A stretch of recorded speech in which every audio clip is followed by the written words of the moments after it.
Hello students, आज के class बहुत ही इंपॉर्टेंट होने वाला है जिसमें हम लोग पढ़ेंगे कि इस साल 2022 में कौन कौन प्रश्न आपके बोर्ड में पूछे जाएंगे।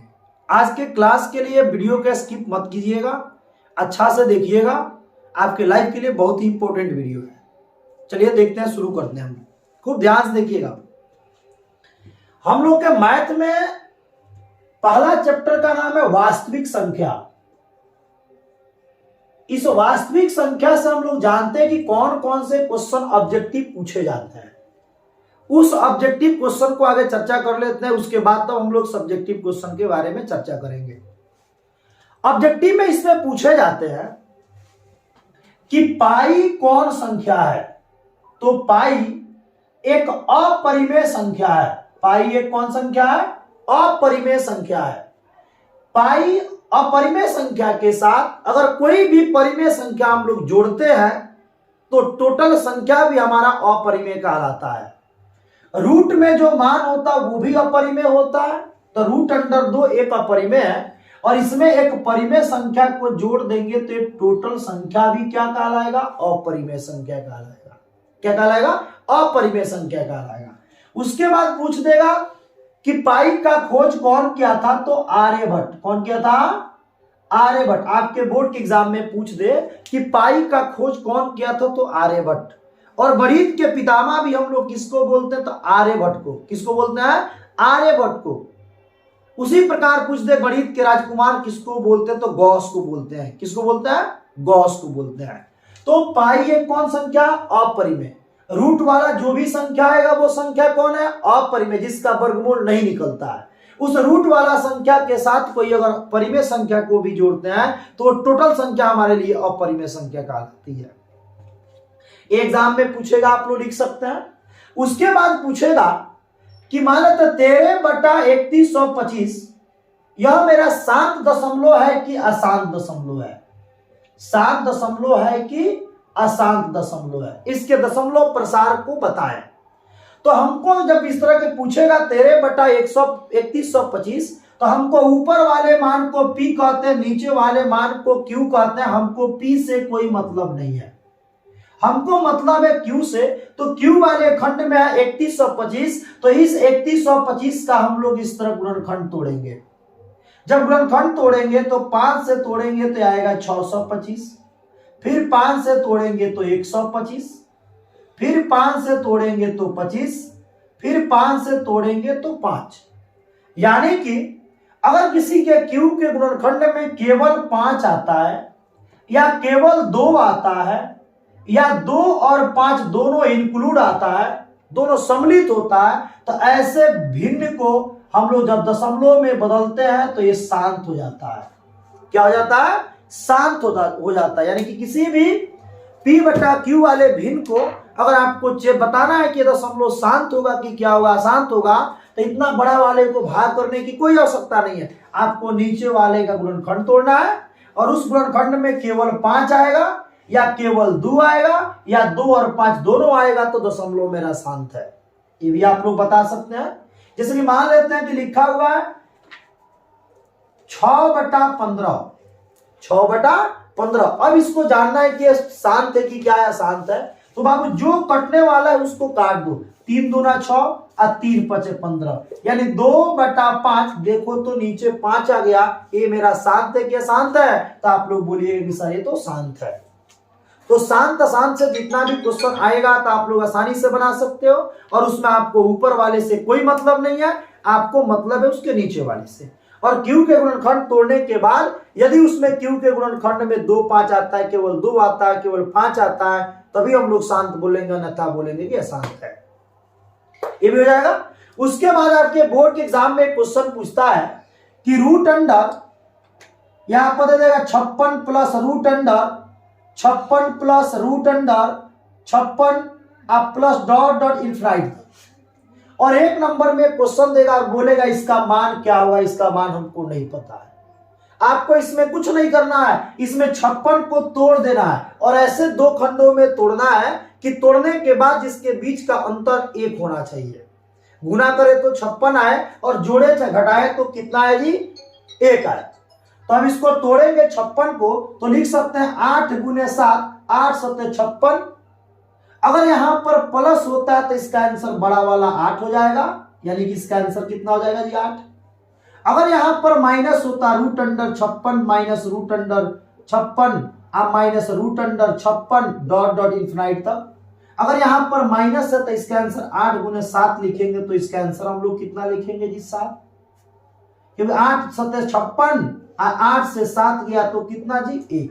यानी जो भी इस तरह के रूट वाला क्वेश्चन इनफाइनाइट में देता है तो उसमें हम लोग जांच करते हैं कि इसमें गुणनखंड तोड़ने के बाद दोनों का अंतर कितना का होना चाहिए, 1 का। जैसे एक और देख लीजिए, लिखा root under 12 plus root under 12 plus root under 12 infinite तक, तो हमको तोड़ना है 12 को, तो यहाँ लिख देंगे 4 12 12, 4 में से 1 3 गया तो कितना 1, तो गुणनफल आना चाहिए 12, अंतर आना चाहिए 1। अगर यहां पर प्लस होगा तो आंसर बड़ा वाला 4 हो जाएगा, अगर यहां पर माइनस होता तो छोटा वाला आंसर कितना हो जाता 3 हो जाता।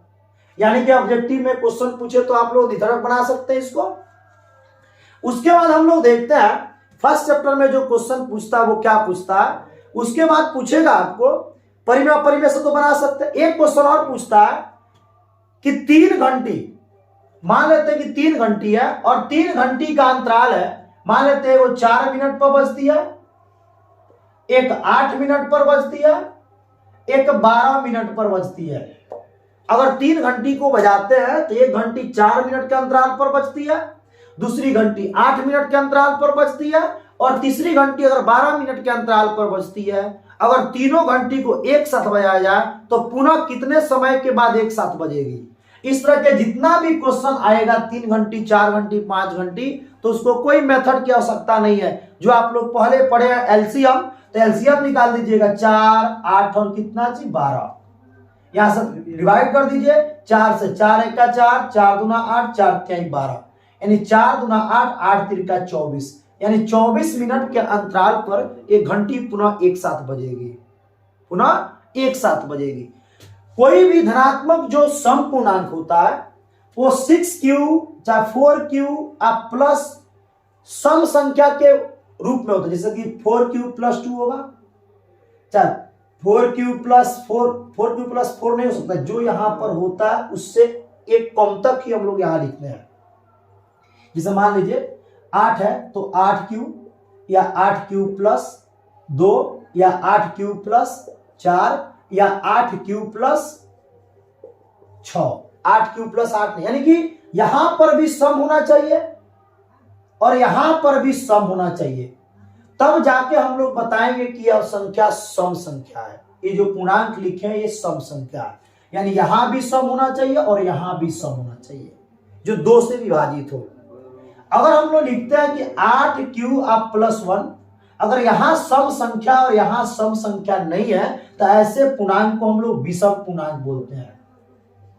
ऐसे पूर्णांक को कौन पूर्णांक बोलते हैं, विषम पूर्णांक बोलते हैं। संभवतः ये भी आप लोगों से बन जाएगा। अगर यहां पर सम दोनों जगह हो तो सम है, लेकिन अगर एक जगह सम हो और एक जगह विषम हो तो इसको हम लोग क्या बोलेंगे, विषम बोलेंगे। अर्थात ये भी क्वेश्चन आप लोग आसानी से बना सकते हैं। उसके बाद आता है कि यूक्लिड विभाजन सूत्र से एचसीएफ निकाले। यूक्लिड विभाजन सूत्र से एचसीएफ निकाले, तो यूक्लिड विभाजन सूत्र आपका है क्या, तो ए बराबर यूक्लिड विभाजन सूत्र ए होता है ए बराबर बी क्यू प्लस आर, ए बराबर बी क्यू प्लस आर, जिसमें ए हमेशा बड़ा या बराबर होता है बी से। उसके बाद जो आर का वैल्यू होता है वो हमेशा बी से छोटा होता है, यानी आर शेषफल हमेशा जो जिससे हम लोग भाग करते हैं भाजक से बी से हमेशा छोटा होता है, अथवा आर का जो मान होता है वो 0 से बड़ा या बराबर और हमेशा बी से छोटा होता है। ये 4 जो हमने लिखा हुआ है कंडीशन, ये चारों कंडीशन से एक क्वेश्चन आपके बोर्ड में आएगा, इसको देख लीजिएगा। ए बराबर बी क्यू प्लस आर किसका सूत्र है, यूक्लिड विभाजन सूत्र है, इसको एल्गोरिथम सूत्र भी बोलते हैं। इसमें ए हमेशा बड़ा होता है या बराबर होता है बी से, या आर होता है छोटा किससे जी बी से, या आर का जो वैल्यू होता है वो 0 से बड़ा होता है चाहे बराबर होता है और बी से हमेशा क्या होता है छोटा होता है। ये भी आप लोगों से बन जाएगा। उसके बाद आपके बोर्ड में एक क्वेश्चन पूछता है, सिद्ध करें कि √3 एक अपरिमेय संख्या है। सिद्ध करें कि √3 एक अपरिमेय है, या 2 + 3 √5 एक अपरिमेय है, या √5 - √2 एक अपरिमेय है। आपके बोर्ड के एग्जाम में 2 नंबर के पूछे जाएंगे, आप लोग इसको रेडी कर लीजिएगा, ठीक है। इसमें से कोई किसी को दिक्कत नहीं है। अब एक और सूत्र पूछता है कि HCF गुने LCM, HCF गुने LCM बराबर पहली संख्या गुने दूसरी संख्या। HCF गुने LCM बराबर पहली संख्या गुने दूसरी संख्या। इस पर भी एक प्रश्न आपके बोर्ड में आएगा, आप लोग देख लीजिएगा। HCF मान लेते हैं कि HCF दिया है, ये दिया, पहला संख्या दिया, दूसरा संख्या दिया, और हमको LCM नहीं पता है। इस सूत्र को बैठाएंगे और इस पर बना सकते हैं। इस पहला चैप्टर से जितना प्रश्न पूछेगा आप लोग आसानी से बना सकते हो, ठीक है। अब आता है इसमें दूसरा जो चैप्टर है, यू आपका द्विघात बहुपद। दूसरा जो चैप्टर है वो बहुपद है, पॉलिनोमियल। तो इस पॉलिनोमियल में बहुपद में सबसे इंपॉर्टेंट क्वेश्चन पूछता है द्विघात से, द्विघात बहुपद से। तो जो भी द्विघात बहुपद होता है उसका व्यापक रूप होता है ax² + bx + c, जहां a का मान कभी भी 0 नहीं होना चाहिए, a ≠ 0। यानी a के जगह पर 0 छोड़ के कुछ भी हो सकता है, लेकिन 0 नहीं हो सकता है। यह इसका व्यापक रूप है। उसी प्रकार त्रिघात का पूछेगा तो ax के पावर यहां 3 से शुरू करेंगे, ax³ + bx² + cx + d। उसी प्रकार चतुष्घात पूछेगा तो पावर 4 से शुरू करेंगे, यानी कि बहुपद के व्यापक रूप आप लोग आसानी से लिख सकते हो। उसके बाद होता है बहुपद का शून्यक। बहुपद के शून्यक उसको बोलते हैं जो बहुपद में चर होता है, x होता है, इस x का चाहे y का चाहे z का वैल्यू रखने के बाद उस पूरे बहुपद को जो शून्य करता है उसी को हम लोग शून्यक कहते हैं। तो द्विघात जो बहुपद होता है, इस द्विघात बहुपद के 2 शून्यक होते हैं। एक को कहते हैं अल्फा तो दूसरे को कहते हैं बीटा। तो द्विघात बहुपद के शून्यक कितने होते हैं? तो 2। एक होता है अल्फा तो दूसरा होता है बीटा। एक होता है अल्फा तो दूसरा होता है बीटा। इसका फॉर्मूला होता है अल्फा प्लस बीटा बराबर -b/a। इसको बोलते हैं शून्यकों का योग। शून्यकों का योग होता है -b/a और शून्यकों का गुणनफल यानी अल्फा इंटू बीटा होता है c/a।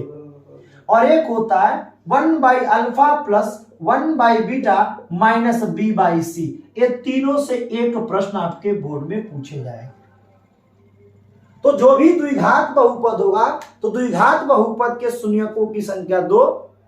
उसी प्रकार पूछे त्रिघात बहुपद के शून्यकों की संख्या तो 3। चतुष्घात का पूछे तो 4। यानी जितना घात के बहुपद होता है उसके शून्यकों की संख्या उतना ही होती है। तो द्विघात बहुपद के कितने शून्यक होते हैं? 2। ये इसका व्यापक रूप है। उसके बाद 2 शून्यक अल्फा और बीटा होते हैं। Alpha plus beta -b/a, alpha into beta c/a। 1/अल्फा प्लस 1/बीटा -b/c। इस पर प्रश्न क्या देगा? 2x² प्लस 3x प्लस 5 अगर दे आप कहे कि मूलों का योग, शून्यकों का योग, शून्यकों का योग पूछेगा तो हम लोग यहां पर लिखेंगे अल्फा प्लस, सबसे पहले इसमें लिखेंगे a का मान कितना होगा तो 2, x वाले को b कहते हैं, c का मान 5। यानी अल्फा प्लस बीटा पूछेगा तो -b/a सूत्र होता है। यानी कि -b के जगह पर 3 और a के जगह पर 2। इसी प्रकार अल्फा इंटू बीटा पूछे तो c/a होता है, c का मान दिया है 5 और a का मान 2। इसी प्रकार 1/अल्फा प्लस 1/बीटा पूछे तो -b/c, तो -b के जगह पर 3 और c के जगह पर कितना है जी 5। यानी इस तीनों में से कोई भी प्रश्न पूछे तो तुम लोग आसानी से लिख सकते हो बाबू। एक बार और देखते हैं यहां से 2x² प्लस 3x प्लस 5 कि कितने 2 शून्यक अल्फा बीटा होंगे। अब इसमें कहता है कि शून्यकों का योग तो अल्फा प्लस बीटा फॉर्मूला रखो माइनस बी बाई ए, उसका मान को रख लो, अल्फा इंटू बीटा पूछे चाहे 1 by alpha plus 1 by beta, तो आप लोग आसानी से इसको बना सकते हो। एक देता है कि एक द्विघात बहुपद ज्ञात करें, द्विघात बहुपद ज्ञात करें, द्विघात बहुपद ज्ञात करें जिसके शून्यकों का योग 3 तथा गुणनफल 2 हो। ये भी क्वेश्चन आपके बोर्ड में पूछ सकता है 2 नंबर का या तो 1 नंबर का, कि द्विघात बहुपद ज्ञात करें जिसके शून्यकों का योग 3 तथा गुणनफल 2 है। इसके लिए क्या करो, इसमें कुछ नहीं करना है, इसका द्विघात बहुपद का एक सूत्र होता है, द्विघात बहुपद का एक सूत्र होता है, जो सूत्र होता है x square minus alpha plus beta into x plus alpha into beta. तो एक्स स्क्वायर का एक्स स्क्वायर, अल्फा प्लस होता है शून्यकों का योग, शून्यकों का योग दिया है 3, एक्स का एक्स लिखो, alpha into beta, alpha into beta का अर्थ होता है गुणनफल, और गुणनफल का मान दिया है 2, आपका आंसर हो गया। तो जब भी एग्जाम में क्वेश्चन इस तरह का दे कि एक द्विघात बहुपद ज्ञात करें जिसके शून्यकों का योग 3 तथा गुणनफल 2 है, तो फॉर्मूला लिखो, द्विघात बहुपद के formula x square minus alpha plus beta into x plus alpha into beta, x square का एक्स स्क्वायर, इसका योगफल दिया ही है, इसका गुणनफल भी दिया है, आप लोग आसानी से ज्ञात कर सकते हो इसको। तो ये हम लोग पढ़े द्विघात बहुपद के बारे में। इसी प्रकार त्रिघात बहुपद के शून्यक पूछे तो लिख सकते हो, इससे क्वेश्चन पूछेगा तो आप लोग बना सकते हो आसानी से। चलिए इसको क्लीन करते हैं, जो भी पढ़ते जाते हैं आप लोग स्क्रीनशॉट लेते जाइएगा, समझ में आएगा, या अन्यथा वीडियो को रिप्ले कर लीजिएगा। अब हम लोग इसमें देखते हैं, इसमें पूछता है द्विघात में शून्यक, शून्यक निकाले, तो शून्यक निकालने के लिए देता है, जिसे देगा कि एक्स स्क्वायर माइनस 3 का शून्यक निकाले।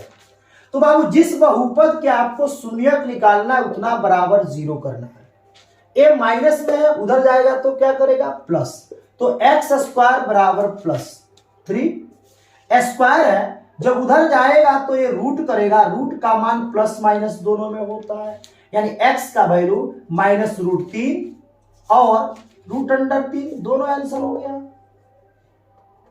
उसी प्रकार एग्जाम में पूछ दे एक्स स्क्वायर माइनस 2 का शून्यक, तो 1 नंबर में पूछेगा तो लिख सकते हो प्लस माइनस रूट अंडर 2। उसी प्रकार पूछे कि एक्स स्क्वायर माइनस 3 का, तो लिख सकते हो, लिखिए लिए। उसी प्रकार पूछे कि एक्स स्क्वायर माइनस 4 का शून्यक, तो लिख सकते हो प्लस माइनस रूट अंडर 4। आज 4 का तो वर्गमूल निकलेगा ना, तो प्लस माइनस 4 के वर्गमूल कितना लिखोगे 2, यानी कि एक 2 होगा, एक माइनस 2 होगा। यानी कि इस तरह के शून्यक पूछे तो आसानी से निकाल सकते हो। एक शून्यक पूछता है x square plus 7x plus 10, बाबू जिसका भी शून्यक पूछता है उतना बराबर 0 लिखता है। उसके बाद इसका जब इस तरह के गुणनखंड, इस तरह के जब भी क्वेश्चन आएगा तो इसका गुणनखंड विधि से शून्यक निकालते हैं, और गुणनखंड विधि का अर्थ होता है कि शुरू वाला से लास्ट वाला में गुना करके बीच वाले अंक को लाना। इसके लिए शुरू में कोई अंक नहीं है तो 1 है, और 1 से 10 में गुना करेंगे तो आएगा 10, और 10 को ऐसे 2 खंडों में तोड़ते हैं जिसको गुना या भाग करने के बाद, गुना करने के बाद 10 है और जुड़ने घटाने के बाद यहाँ पर 7 है, तो हम लिख सकते हैं इसको 5 गुने 2 5 दूना 10, अब 5 प्लस 2 बराबर कितना 7। इसको पढ़े होइएगा, अन्यथा नहीं पढ़े हैं तो इसमें सीख लीजिएगा। अब इसमें तोड़ेंगे तो इसको एक्स स्क्वायर को उसी तरह लिखेंगे, आगे है 5x, 5 में 2 को जोड़ना है, जो बच गया 10 बराबर कितना 0। इसमें 2 का जुड़ा लगाते हैं, इसमें भी x है इसमें भी x है, x को कॉमा ले लो तो x प्लस 5 बच जाएगा, इन दोनों में से कॉमा ले लो 2 को तो x प्लस 5 बचेगा, बराबर कितना 0। गुणनखंड का नियम होता है कि ब्रैकेट वाला दोनों बराबर होने चाहिए, एक ब्रैकेट के अंदर वाला लिखते हैं और एक ब्रैकेट के बाहर वाला लिखते हैं। x प्लस 5 इक्वल टू 0 और x plus 2 equal to 0, x से प्लस में उधर गया तो माइनस, ये 2 प्लस में उधर गया तो माइनस, यानी x इक्वल टू -5 -2 आंसर हो गया। यानी कि शून्यक पूछेगा तो आप लोग शून्यक भी निकाल सकते हैं। एक क्वेश्चन आपके बोर्ड में 2 नंबर का पूछता है, कहता है कि पहले बहुपद से दूसरे बहुपद में भाग करें और भाग करके उसके भागफल और शेषफल को ज्ञात करें। जैसे देगा कि 3x³ + 5x² - 2x + 5, इसमें आपको भाग करना है x² + 2x + 5 से, और इस बहुपद में इससे भाग करके हमको भागफल और शेषफल ज्ञात करना। इसको ध्यान से देखिएगा, जो यहां पर अंक होता है इसको बराबर करते हैं। यहां भी 3 है, यहां 3 नहीं है तो 3 लिखो। x के पावर 3 है, यहां पर x है, स्क्वायर है तो यहां पर हम लोग x लेंगे कि x से ऐसा अंक यहां पर लेते हैं कि इससे इसमें गुना करने के बाद एक पहला अंक आ जाए। तो हमको 3 लाना है, यहां पर 3 नहीं है तो 3 से गुना करना पड़ेगा। x के पावर 3 है, यहां पर x के पावर 2 है तो x से गुना करना पड़ेगा। गुना कीजिएगा तो आएगा 3x³, इससे गुना कीजिएगा तो +2x², इससे गुना कीजिएगा तो +10x। घटा दीजिएगा, घटाइएगा तो चिन्ह विपरीत हो जाएगा, एक कट जाएगा। 5 से 2 गया तो 3x² -2 -10 -12x + 5। फिर यहां पर 3 है, यहां पर नहीं है तो यहां पर 3 लिखेंगे। यहाँ x² है, यहां भी x² है तो अंक लेने की, चर मान लेने की कोई आवश्यकता नहीं है। गुना कर दीजिए 3x², ये 6x अब +15, फिर माइनस कर दीजिए, ये तो कट गया, ये दोनों को जोड़ दो -18x, ये हो जाएगा -10। जैसे यहां से पावर इसका कम होगा तो भाग देना छोड़ देंगे। ये हो गया आपका भागफल, यानी भागफल आ गया 3x + 3 और शेषफल आ गया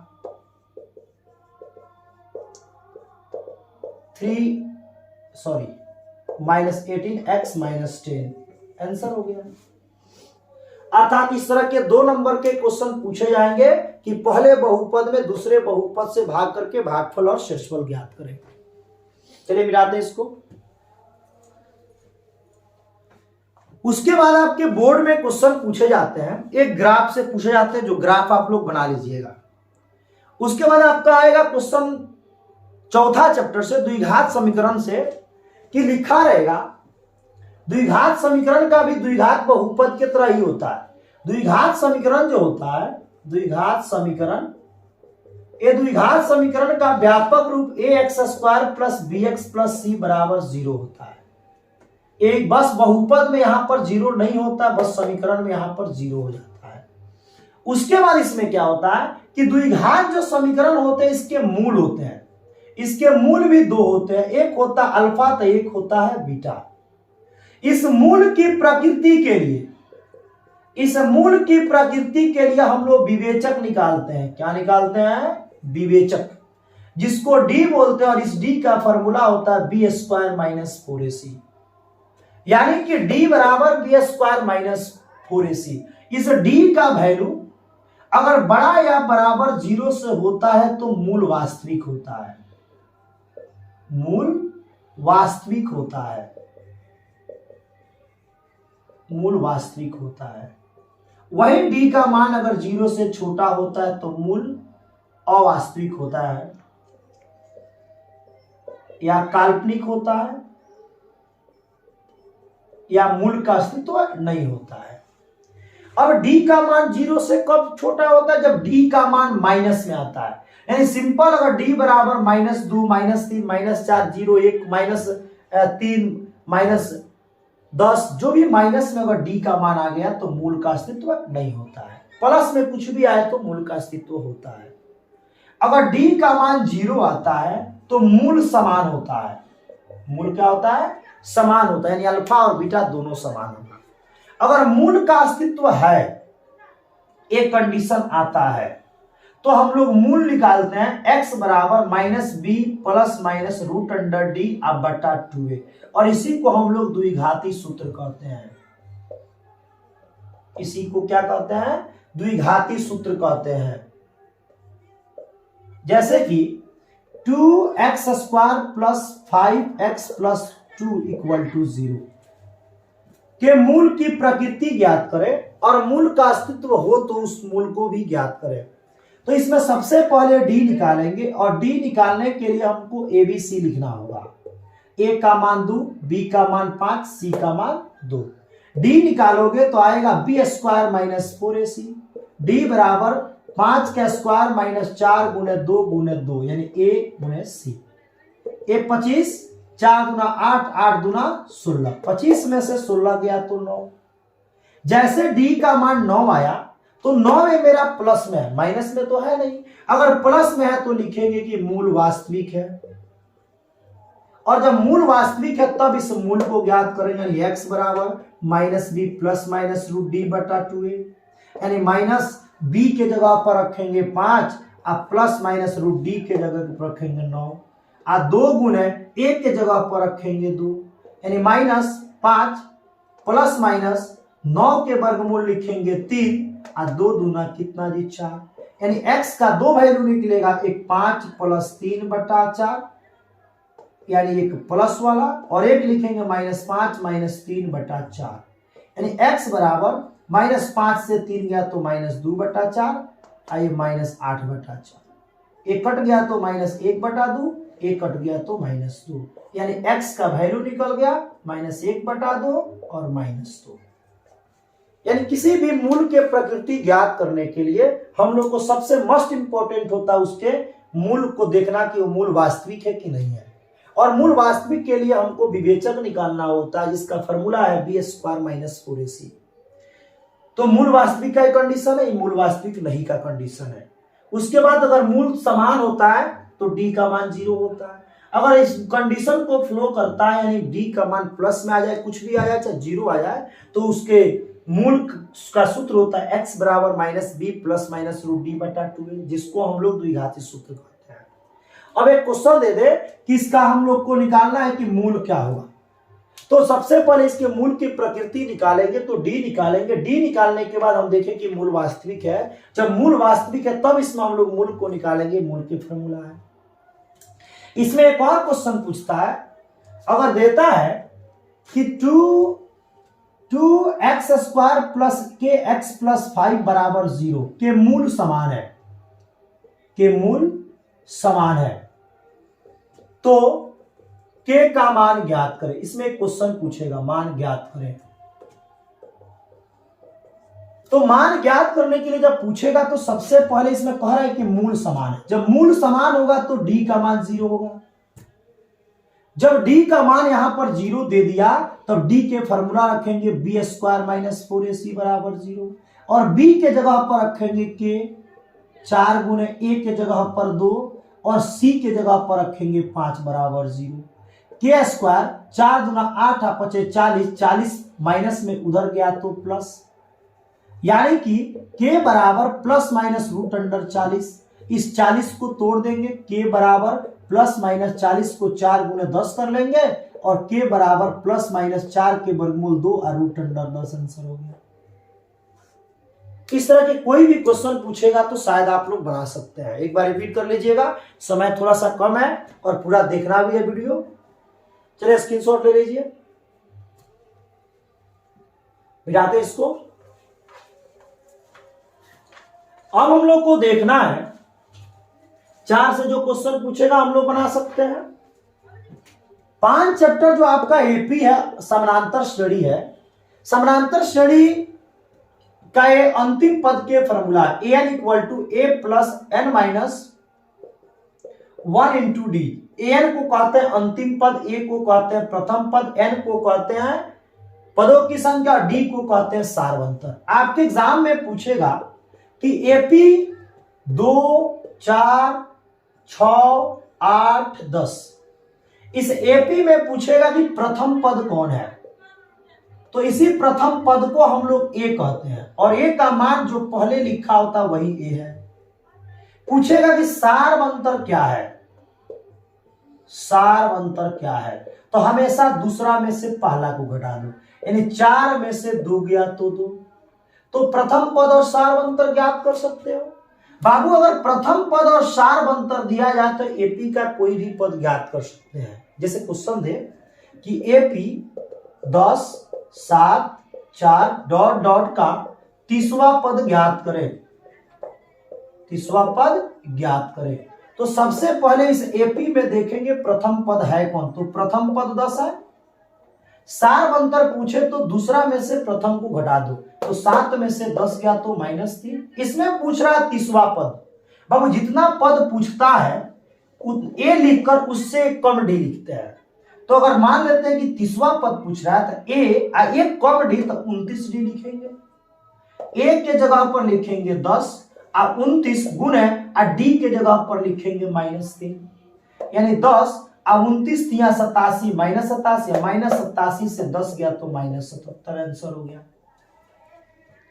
यानी किसी भी एपी के प्रथम पद समझ गया, सार अंतर समझ गया, और किसी भी एपी का पद पूछे 30वां पूछे तो ए प्लस 29 डी, 10वां पूछे तो ए प्लस 9 डी, इस तरह के एपी के क्वेश्चन बना सकते हो। उसके बाद पूछेगा सम संख्या का योग, तो सम संख्या के योग का फॉर्मूला होता है n इंटू एन प्लस 1।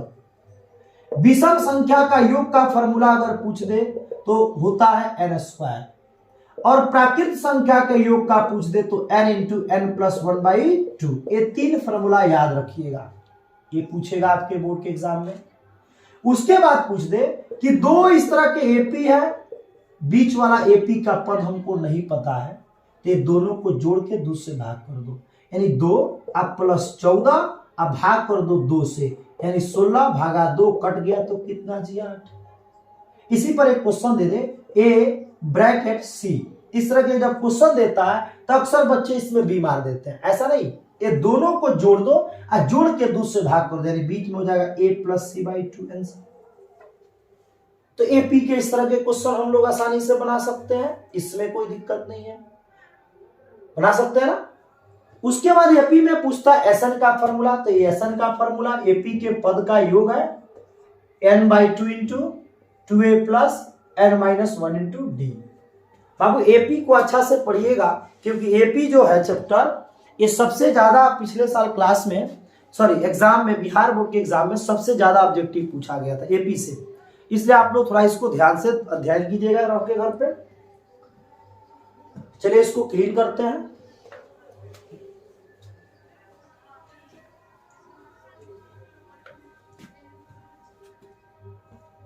उसके बाद हम लोग देखते हैं 6 चैप्टर में पूछेगा, तो 6 चैप्टर में त्रिभुज सर्वांगसम समरूप देता है, तो समरूप त्रिभुज उसको कहते हैं जिसकी संगत कोण बराबर हो और संगत भुजा समानुपाती हो। कथन याद रखिएगा। एक समकोण त्रिभुज में दे देगा कि सबसे बड़ी भुजा को क्या कहते हैं, कर्ण कहते हैं। समकोण त्रिभुज के भुजा के पहचान अगर 2 3 भुजा देता है और कहता है इसमें कौन से 4 ऑप्शन देगा, पूछेगा इसमें कौन समकोण त्रिभुज का भुजा है, तो उसमें सबसे बड़ी भुजा का वर्ग एक तरफ कीजिएगा और दोनों छोटे वाले को वर्ग करके एक साथ जोड़ दीजिएगा। अगर दोनों तरफ का मान बराबर आता है तो हम कहेंगे कि हाँ ये समकोण त्रिभुज है, अन्यथा समकोण त्रिभुज नहीं है।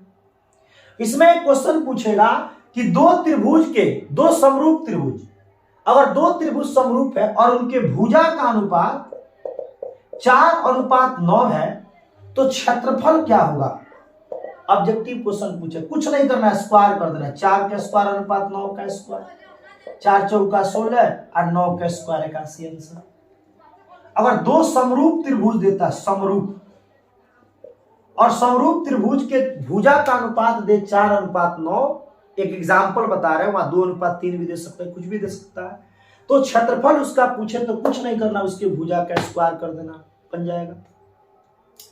परिमेय आप लोग पढ़ लीजिएगा 6 चैप्टर में 6.1, 6.2, 6.6, 6.8 और 6.9, 6.1, 6.2, 6.6, 6.8 और 6.9, इसमें से कोई 2 आएगा।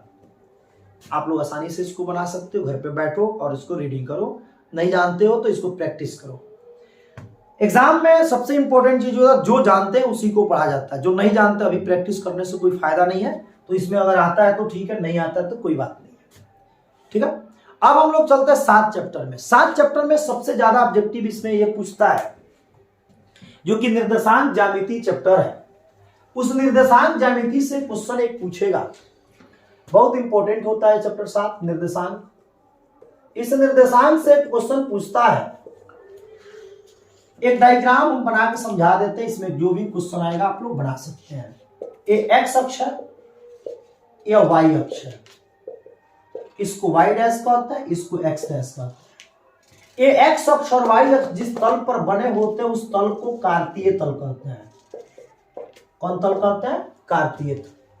इस कार्तीय तल को एक्स अक्ष और वाई अक्ष 4 भागों में काटते हैं, प्रत्येक भाग को चतुर्थांश कहते हैं। यानी जो बना हुआ चित्र हम लोग को दिख रहा है वो चतुर्थांश, इसको कहते हैं प्रथम, इसको द्वितीय, इसको तृतीय और इसको चतुर्थ। ये एक्स अक्ष और वाई अक्ष जिस बिंदु पर काटते हैं उस बिंदु को कहते हैं मूल बिंदु। उस बिंदु को कहते हैं मूल बिंदु। और मूल बिंदु पर x का भी मान 0 होता है और y का भी मान 0 होता है। एग्जाम में पूछेगा कि मूल बिंदु का निर्देशांक क्या होता है, तो 0 0 और छोटे ब्रैकेट में लिखना। इसमें दाहिने प्लस होता, बाएं माइनस, ऊपर प्लस और नीचे माइनस। सभी चतुर्थांश जो होता है वो x अक्ष और y अक्ष से बना होता है। ए भी x और y से बना है, ए भी एक्स वाई, ए भी एक्स वाई, ए भी एक्स वाई। कोई भी चतुर्थांश में पहले हम लोग x लिखते हैं, बाद में y लिखते हैं। इसमें देखो x का मान प्लस है और y का भी मान प्लस है। एग्जाम में पूछ दे कि 2 3 किस चतुर्थांश में आते हैं, तो दोनों प्लस में है तो ये प्रथम में आएंगे। इसमें देखते हैं पहले x बाद में y, तो इसमें x माइनस में है, इसमें y प्लस में है, तो प्रथम द्वितीय चतुर्थांश में x माइनस होता है और y प्लस होता है, जैसे कि हमने लिख दिया -2 और 3। तृतीय चतुर्थांश में x भी माइनस होता है और y भी माइनस होता है, जैसे कि माइनस फिर माइनस, यानी कि -2 -3। चतुर्थ चतुर्थांश में x होता है प्लस और y होता है नीचे है तो माइनस, जैसे कि 2 और -3 आपके एग्जाम में पूछेगा। जैसे एग्जांपल 5 -3 किस चतुर्थांश में, तो ये प्लस है और ये माइनस है, तो प्लस माइनस आगे प्लस बाद में माइनस किस चतुर्थांश में आता है, तो चतुर्थ में आता है। ये जो x अक्ष है, इस x अक्ष की दूरी को भुज कहते हैं और y अक्ष की दूरी को कोटि कहते हैं। x अक्ष की रेखा क्षैतिज रेखा है, x अक्ष की रेखा क्षैतिज रेखा है और y अक्ष की रेखा ऊर्ध्वाधर रेखा है, ऊर्ध्वाधर रेखा है। ठीक है जी। तो भुज एग्जाम में पूछ दे 2 और 3 में भुज कौन है, तो जो x वाला होगा उसी को भुज कहते हैं, जो y वाला होता है कोटि है। यानी कि 2 3 में भुज हो गया 2 और कोटि हो गया 3। तो एग्जाम में पूछ दे x अक्ष की दूरी तो भुज, y अक्ष की दूरी तो कोटि। वही उल्टे पूछ दे x अक्ष से दूरी तो कोटि बोलो और y अक्ष से दूरी तो भुज बोलो। से पूछेगा तो विपरीत बोलना, के पूछे तो वही बोलना। x अक्ष की दूरी तो भुज और x अक्ष से दूरी तो कोटि, y अक्ष की दूरी तो कोटि और y अक्ष से दूरी तो भुज। याद रखना, ठीक है ना। ये भी आप लोग को हो गया, जल्दी स्क्रीनशॉट ले लो। एक बिंदु एक और देख लो, अगर कोई बिंदु x, अब थोड़ा सा फास्ट पढ़ा रहे हैं क्योंकि तुम लोग साल भर पढ़े हो, इसमें थोड़ा सा त्रुटि होगा तो उसको तुम लोग क्लियर कर लेना, एक एक बार देखते चलो। अगर कोई बिंदु x अक्ष पे होता है तो निर्देशांक x0 और y अक्ष पे होता है तो निर्देशांक 0y। ठीक है, जल्दी से नोट करो।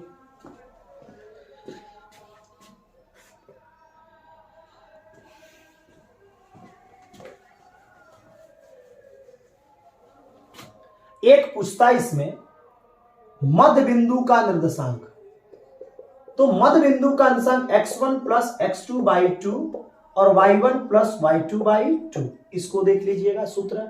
अब मूल बिंदु का पूछे तो मूल बिंदु का निर्देशांक होता है 0 0, ध्यान रखिएगा। ठीक है, ये दूरी सूत्र है √x2 माइनस x1 का होल स्क्वायर और y2 माइनस y1 का होल स्क्वायर। इस पर एक 2 नंबर का क्वेश्चन पूछेगा। जैसे देखा बिंदु 2 3 और बी 3 4 के बीच की दूरी ज्ञात करें। ये ध्यान दीजिएगा। तो पहले वाले को x1 y1, दूसरे वाले को x2 और y2 कहते हैं, और इसी को इस सूत्र पर बैठा लीजिएगा, आ जाएगा। उसके बाद एक्सरसाइज आप लोग पढ़िएगा 7.1 है एनसीईआरटी बुक। इस 7.1 में क्वेश्चन नंबर 7, 8, 9, 10 ये चारों का चारों बीएम है। इसमें से कोई आपके बोर्ड में 2 क्वेश्चन आएगा। अगर ये 7, 8, 9, 10 नहीं आता है तो इसी के तर्ज पर 2 क्वेश्चन 100% आपके बोर्ड में रहेगा। इसको पढ़ लीजिएगा। विभाजन सूत्र से क्वेश्चन आता है आपके एग्जाम में। एक्सरसाइज 7.2 जो है इसमें से क्वेश्चन आएगा क्वेश्चन नंबर 1। उसके बाद क्वेश्चन नंबर 4 देख लीजिएगा, क्वेश्चन नंबर 5 देख लीजिएगा, और उधर क्वेश्चन नंबर 1 7 है वो देख लीजिएगा। इस तरह के क्वेश्चन आप लोग पढ़ लीजिएगा। एक्सरसाइज सबसे इंपॉर्टेंट है। एक्सरसाइज 7.3 का क्वेश्चन नंबर पहला और दूसरा, ये दोनों में से दोनों क्वेश्चन 2-2 नंबर का आपके 2 क्वेश्चन 4 नंबर के पूछे ही जाएंगे। एक्सरसाइज 7.3 का क्वेश्चन नंबर 1 और क्वेश्चन नंबर 2। क्वेश्चन नंबर 1 है कि एक त्रिभुज का क्षेत्रफल ज्ञात करें। क्वेश्चन नंबर 2 है कि एक त्रिभुज का एक 3 बिंदु दिया है, अगर तीनों बिंदु संरेखीय है तो उसमें के का वैल्यू क्या निकालेंगे। अगर किसी त्रिभुज के तीनों बिंदु संरेखीय होते हैं तो उस त्रिभुज का क्षेत्रफल 0 होता है। क्या होता है? 0 होता है। उस पर बना लेंगे। 8 चैप्टर में सबसे इंपॉर्टेंट है एक क्वेश्चन आएगा 8.1 से, जिसमें दिया रहेगा कि साइन a बराबर 3/4 है तो कॉस a का मान ज्ञात करें। साइन a बराबर 3/4 है तो कॉस a का मान ज्ञात करें। कुछ नहीं, साइन के फॉर्मूला p/h, ये 3/4 आप लोग b का वैल्यू सूत्र से निकाल लीजिएगा। h² - p² आएगा आपका √4 में से 9 गया तो 7, अब तब कॉस थीटा का फॉर्मूला कॉस a का मान निकले b/h √7 अब बटा h की जगह पर 4 बना लीजिएगा। उसके बाद एक 8.2 जो होता है, उस 8.2 में से मान जो है साइन 30 डिग्री का मान 1/2, साइन 45 के मान 1/√2, साइन 60 के मान √3/2, साइन 90 का मान कितना जी तो 1। उसी प्रकार कॉस का मान, कॉस 0 के मान 1, कॉस 30 के मान √3/2, कॉस 45 के मान 1/√2, कॉस 60 के मान 1/2, कॉस 90 का मान कितना बाबू तो 0। tan का उसी तरह tan 0 का मान 0, tan 30 का मान 1/√3, tan 45 के मान 1, tan 60 के मान √3 और tan 90 का मान अपरिभाषित। इस तरह के मान आप लोग याद रखिएगा, इसमें से बोर्ड में पूछेगा। उसके बाद हम लोग को देखना है, उसमें एक और पूछता है, सबसे इंपॉर्टेंट क्वेश्चन है, ध्यान दीजिएगा कि लिखा रहेगा tan एक्सरसाइज 8.2 का क्वेश्चन है, क्वेश्चन नंबर आपके 3 है। tan a + b = √3 और tan a - b = 1/√3। तो आपको कुछ नहीं करना, ये tan का tan रहने देना, a + b का a + b, ये √3 जो है इसको tan में चेंज कर दो। tan कितना डिग्री का √3 मान है तो 60 डिग्री। ये tan से tan को काट दो, a + b बराबर कितना डिग्री 60 डिग्री। उसी प्रकार यहां देखो tan a - b, ये tan कितना का मान है तो 30 डिग्री का मान है। tan से tan को काट देना, a - b बराबर 30 डिग्री। इसको समीकरण 2। अब क्या करना, दोनों को जोड़ देना। शॉर्टकट हम बना रहे एग्जाम में, फ्रेश बनाना। समीकरण 1 + समीकरण 2 दोनों को जोड़ देना, यानी a + b बराबर 60, वहां a - b बराबर 30। आप लोग b से b को काट दो, ये 2a बराबर दोनों को जोड़ोगे तो 90, ये 2 से कट गया तो 45। जब a का मान 45 हो गया तो यही a का 45 डिग्री का मान जब समीकरण 1 में रखोगे तो b का मान 15 डिग्री आ जाएगा। ये देख लीजिएगा। एक और देता है कि sign 4a = cos a - 20 degree है तो a का मान ज्ञात करें। इसमें कुछ नहीं करना, इधर cos है इधर cos लिखो, और 90 में से ये 4a को घटा दो बराबर a - 20 डिग्री। cos से cos को काट दो, 90 - 4a = a - 20। ये 20 माइनस में इधर आएगा तो प्लस, ये -4 है उधर जाएगा तो प्लस, 110 ये हो जाएगा 5 पे, ये 5 गुना में इधर आएगा तो भाग कर गया, कट गया 22 डिग्री। आसानी से बना सकते हैं इस पर। 8.4 में सबसे इंपॉर्टेंट क्वेश्चन है क्वेश्चन नंबर 5। 5 में 10 प्रश्न है, उसमें से आप लोग पढ़ लीजिएगा एक प्रश्न, प्रश्न संख्या 2, प्रश्न संख्या 3, उधर पढ़ लीजिएगा क्वेश्चन नंबर 4, उधर क्वेश्चन नंबर 10। ये सभी इंपॉर्टेंट क्वेश्चन है, इसको पढ़ लीजिएगा। उसमें से हाई एंड स्टैंड में भी ये क्वेश्चन 5 नंबर के पूछे जाएंगे, उसमें भी आप लोग देख लीजिएगा। क्वेश्चन नंबर 2 देख लीजिएगा, क्वेश्चन नंबर आप लोग 7 देख लीजिएगा, क्वेश्चन नंबर 12 देख लीजिएगा, क्वेश्चन नंबर उधर 15-16 देख लीजिएगा, क्वेश्चन नंबर 1 10 देख लीजिएगा। उसके बाद 10 जो चैप्टर है वो ब्रीथ है। ब्रीथ में आपको स्पर्श रेखा पढ़ना है। ब्रीथ की स्पर्श रेखा उसको कहते हैं जो ब्रीथ को छूकर चली जाए। वैसी रेखा जो ब्रीथ को छूकर चली जाती है उस रेखा को स्पर्श रेखा बोलते हैं। तो एक ब्रीथ पर अनंत रूप से स्पर्श रेखा खींच सकते हैं। ब्रीथ के एक बाहर बिंदु से 2 खींच सकते हैं। अगर कोई बिंदु ब्रीथ पर हो तो 1 खींच सकते हैं। ब्रीथ के 2 समानांतर स्पर्श रेखा खींच सकते हैं। ब्रीथ को जो 2 भागों में बांटती है उस रेखा को प्रतिच्छेदी रेखा बोल सकते हैं। ब्रीथ की स्पर्श रेखा और ब्रीथ के उभयनिष्ठ बिंदु को स्पर्श बिंदु कहते हैं। ये सब याद रखिएगा, ऑब्जेक्टिव में पूछे जाते हैं। ब्रीथ की जो ब्रीथ की वैसी रेखा जो 2 भागों में बांटती है उस रेखा को जीवा बोलते हैं। और वैसी जीवा ब्रीथ में जो सबसे बड़ी हो उसको व्यास बोलते हैं। ये सब याद रखिएगा, पूछता आपके एग्जाम में। एक ब्रीथ में स्पर्श रेखा पर त्रिज्या जब जाती है तो 90 डिग्री का कोण बनाती है। इसके रिलेशन से कोई भी क्वेश्चन पूछेगा तो आप लोग सूत्र लगा सकते हैं, कर्ण स्क्वायर बराबर लंब स्क्वायर प्लस आधार स्क्वायर। 11 चैप्टर में कंस्ट्रक्शन है, जिसमें देख लीजिएगा 11.1 में क्वेश्चन नंबर 1, क्वेश्चन नंबर 2 और उसके बाद क्वेश्चन नंबर 7। 11.2 में देख लीजिएगा question number 1, question number 2, question number 7, same दोनों में देखिएगा। 12 चैप्टर क्षेत्रमिति है। क्षेत्रमिति में आप लोग ज्यादा करके एग्जाम्पल देखिएगा बाबू, उसमें से आपको मिलेगा। सूत्र याद रखिएगा, सूत्र से आपका 4 या 5 क्वेश्चन बोर्ड में आएंगे। 13 चैप्टर में भी सूत्र याद रखिएगा, ज्यादा आएंगे। उसमें के एग्जाम्पल देख लीजिएगा। 13 चैप्टर के 12 नंबर एग्जाम्पल, जो कि एक छिन्नक वाला है, जिसमें छिन्नक के ऊपर की त्रिज्या और नीचे की त्रिज्या देती है, इस तरह का क्वेश्चन है। और उसमें आपका आयतन पूछेगा एग्जाम में, जो कि दिया होगा इस तरह, ऊपर की त्रिज्या होगा, नीचे को होगा, ये ऊंचाई दिया होगा, इसका आयतन पूछेगा। तो छिन्नक का आयतन लीजिए 1/3 pi r square, sorry pi h बड़ा आर स्क्वायर प्लस छोटा r square plus r into r, इस पर बना लीजिएगा। 14 चैप्टर आपका माध्य माध्यिका बहुलक है, उससे एक क्वेश्चन आपके बोर्ड में पूछे जाएंगे। माध्य माध्यिका बहुलक में 2-3 क्वेश्चन देख लीजिए जल्दी से। जैसे कहेगा 2, 3, 5, 6, 7, 2। माध्य का अर्थ होता है सबको जोड़ दो, जितना संख्या उससे भाग कर दो। 2, 3, 5, 5, 10, 6, 16, 7, 23, 2, 25। अब बटा 1, 2, 3, 4, 5, 6 से भाग कर दो। 6 चौका 24, 6 एका 6, 36, 6 आता रहेगा। माध्य का अर्थ होता है जिसको बढ़ते क्रम में सजा दो।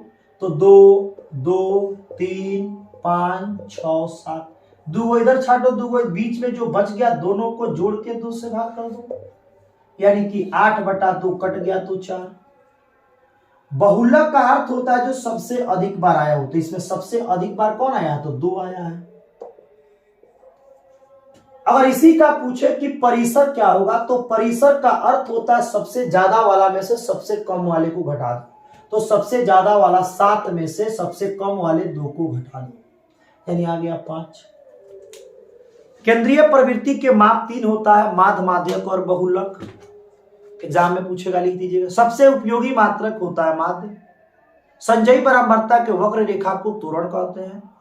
और माध्यक को ही हम लोग केवल ग्राफ पर प्रदर्शित करते हैं, माध्य और बहुलक को नहीं करते हैं। उसके बाद एक फॉर्मूला इसमें पढ़ना, बहुलक बराबर, ये बहुत इंपॉर्टेंट है।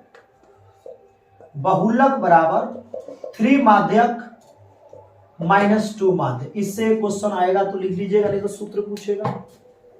उसके बाद माध्य माध्यक बहुलक से आप लोग सूत्र पर देख बना लीजिएगा क्वेश्चन।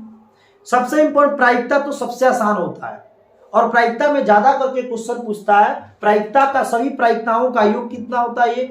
सभी प्रायिकता का योग होता है प्रायिक घटना होने की घटना और घटना नहीं होने की घटना दोनों का योग 1 होता है। प्रायिकता का मान कभी भी 0 से छोटा नहीं हो सकता, कभी भी 1 से बड़ा नहीं हो सकता है। प्रायिकता 0 या 0 के बराबर होता है, या तो 0 से बड़ा होता है और 1 से छोटा होता है, चाहे 1 के बराबर होता है।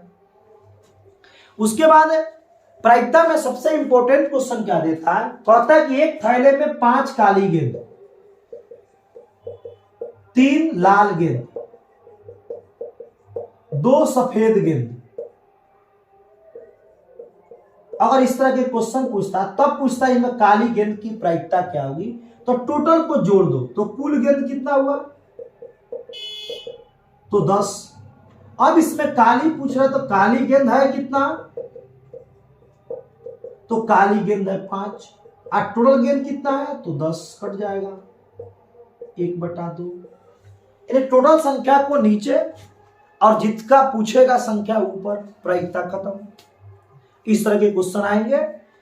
सबको बेस्ट ऑफ लक हमारे तरफ से, और अच्छा से एग्जाम दीजिएगा। कल का एग्जाम अच्छा जाना चाहिए। मैथ एक ऐसा सब्जेक्ट है जिसमें आप 100 में 100 ला सकते हैं। सबको best of luck. Thank you.